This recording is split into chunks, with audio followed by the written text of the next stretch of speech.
একমাত্র বিচারকগণই বিবেচক, কারণ একমাত্র আইনজ্ঞরাই বিচারক এবং একমাত্র বিবেচক ব্যক্তিরা আইনজ্ঞ।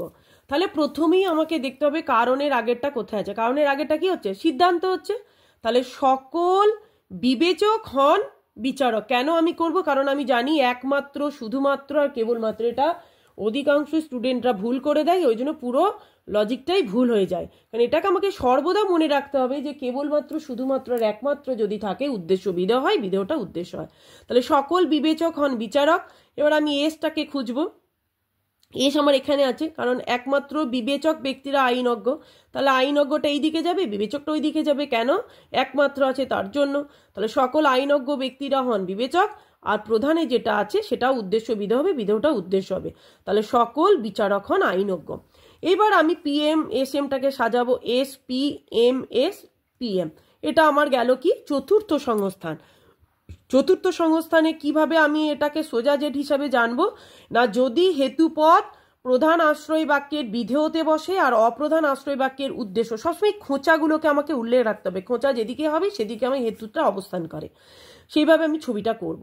তাহলে প্রধান আশ্রয় বাক্যের যদি হেতুপদ বিধেয় স্থানে বসে আর অপ্রধানে উদ্দেশ্যস্থে বসে, তাহলে এটা চতুর্থ সংস্থান হয়। তাহলে এটা কিভাবে অবৈধ পক্ষদোষ হলো? না, আমার এখানে হেতুপদ প্রধান আশ্রয় বাক্যে ব্যাপ্য হয়নি, কিন্তু অপ্রধানে ব্যাপ্য হয়েছে, কারণ এই বচন উদ্দেশ্য ব্যাপ্য। এবার আমি চলে আসবো এস পিতে, সিদ্ধান্তে। এস এখানে ব্যাপ্য হয়েছে, পি হয়নি, তার জন্য আমার দেখার দরকার নেই। আমি বারবার বলেছি যেটা হবে সেটাকে আমি দেখব। তাহলে এসকে আমি দেখব অন্য জায়গায় ব্যাপ্য হয়েছে কিনা। অন্য জায়গায় বলতে অপ্রধানে, কারণ এস সবসময় অপ্রধানে বসে। তাহলে এস এখানে হয়েছে, কিন্তু আমার এখানে হয়নি, কারণ আমি জানি যে পদ আশ্রয় বাক্যে নয় সেই পদ সিদ্ধান্ত হতে পারবে না। কিন্তু এখানে আশ্রয় বাক্যে হয়নি, অথচ কিন্তু সিদ্ধান্তে হয়েছে, তার জন্য এটি হলো অবৈধ পক্ষদোষ। এবার ব্যাখ্যা বিচারটাকে আমি কিভাবে লিখব?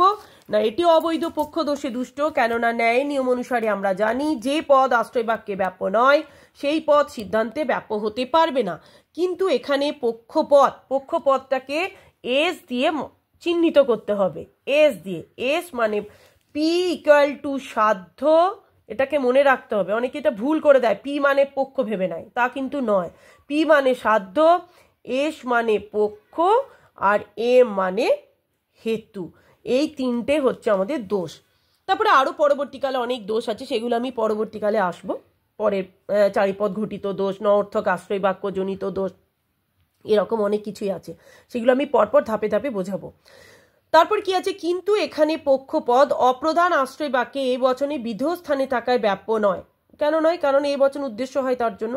কিন্তু এই বচনে উদ্দেশ্য স্থানে থাকে কোথায়? কিন্তু সিদ্ধান্তে, এটা লিখতে হবে। কিন্তু সিদ্ধান্তে এই বচনের উদ্দেশ্য স্থানে থাকায় পক্ষপদ ব্যাপ্য, তাই যুক্তিটি অবৈধ পক্ষদোষে দুষ্ট। ক্লিয়ার?